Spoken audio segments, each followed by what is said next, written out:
सुलेमान अलैहिस्सलाम के जमाने में शैतान आसमान की तरफ चढ़ जाया करते थे और फरिश्तों की बातें चोरी छुपे सुन लेते थे। ये बातें लोगों के हालात के बारे में होती थी, किसी की मौत, किसी के रिस्क की तकसीम और दूसरे गैबी उमूर। शैतान ये बातें सुनकर नीचे उतरते और बनी इसराइल के जादूगरों और काहिनों तक ये खबरें पहुंचा देते। क्योंकि इन खबरों में कुछ सच शामिल होता था, इसलिए जो कुछ कहा जाता वो पूरा भी हो जाता। धीरे धीरे लोगों में ये बात मशहूर हो गई कि शैतान गैब जानते हैं। यहाँ तक कि लोगों का यकीन अल्लाह की किताब ज़बूर से ज्यादा शैतानों की बातों पर हो गया। लोगों ने ज़बूर को छोड़ दिया और शैतानों की बातें इकट्ठा करके किताबों की शक्ल दे दी। यही किताबें अल्लाह की किताब की जगह पढ़ी जाने लगी। जब ये बात सुलेमान अलैहिस्सलाम तक पहुंची तो आप सख्त नाराज हुए। आपने शैतानों को इस काम पर कड़ी सजा दी और अपने लश्कर को हुक्म दिया कि शैतानों की लिखी हुई तमाम किताबें जमा की जाएं। उन किताबों को एक संदूक में रखा गया और सुलेमान अलैहिस्सलाम के तख्त के नीचे दफन कर दिया गया। फिर आपने लोगों से फरमाया, जो कोई ये कहे कि शैतान गैब जानते हैं, मैं उसे सख्त सजा दूंगा।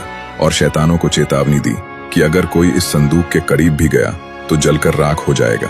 इस वजह से शैतानों के दिलों में सुलेमान अलैहिस्सलाम के लिए बुग़्ज़ और हसद भर गया। वक्त गुजरता गया, लोग शैतानों की बातें भूलते चले गए और आखिरकार सुलेमान अलैहिस्सलाम का इंतकाल हो गया। कई नस्लें बदल गईं और वो उलमा भी कम हो गए जो जानते थे कि किताबें तख्त के नीचे दफन हैं। एक दिन बनी इसराइल के पास एक अजनबी आया जो हकीकत में इंसानी शक्ल में एक शैतान था। उसने कहा, मेरे पास तुम्हारे लिए एक बड़ा खजाना है, अगर उसे हासिल कर लो तो दुनिया के सबसे ताकतवर लोग बन जाओगे। कुछ लोग बोले, कैसा खजाना? शैतान मुस्कुराया और बोला, सुलेमान नबी नहीं थे, वो जादूगर थे और जादू को मौजिजा बनाकर दिखाते थे। ये सुनकर कुछ लोग चौंक गए और बोले, वो खजाना कहाँ है? शैतान ने कहा, सुलेमान के तख्त के नीचे खोद कर देखो। कुछ लोग गुस्से में बोले, खामोश रहो, सुलेमान अल्लाह के नबी थे। लेकिन झगड़ा बढ़ता चला गया और आखिरकार बनी इसराइल की एक बड़ी तादाद शैतान की बातों में आ गई। सब तख्त के करीब पहुंचे।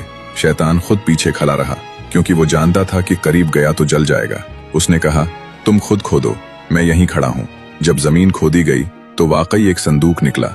संदूक खोला गया तो उसमें जादू की किताबें थीं। लोगों ने उन्हें पढ़ना शुरू किया और यहीं से फितना दोबारा जिंदा हो गया। कुरान ने इस बात को साफ कर दिया कि सुलेमान अलैहिस्सलाम कभी काफिर नहीं हुए। कुफ्र शैतानों ने किया जो लोगों को जादू सिखाते थे।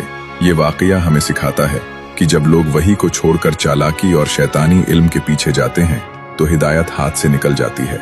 अगर आपको लगता है कि आज भी लोग हक छोड़कर धोखे के पीछे भाग रहे हैं तो कमेंट में सिर्फ ये लिखिए, हक, और सोचिए, क्या हम कहीं वही गलती तो नहीं दोहरा रहे।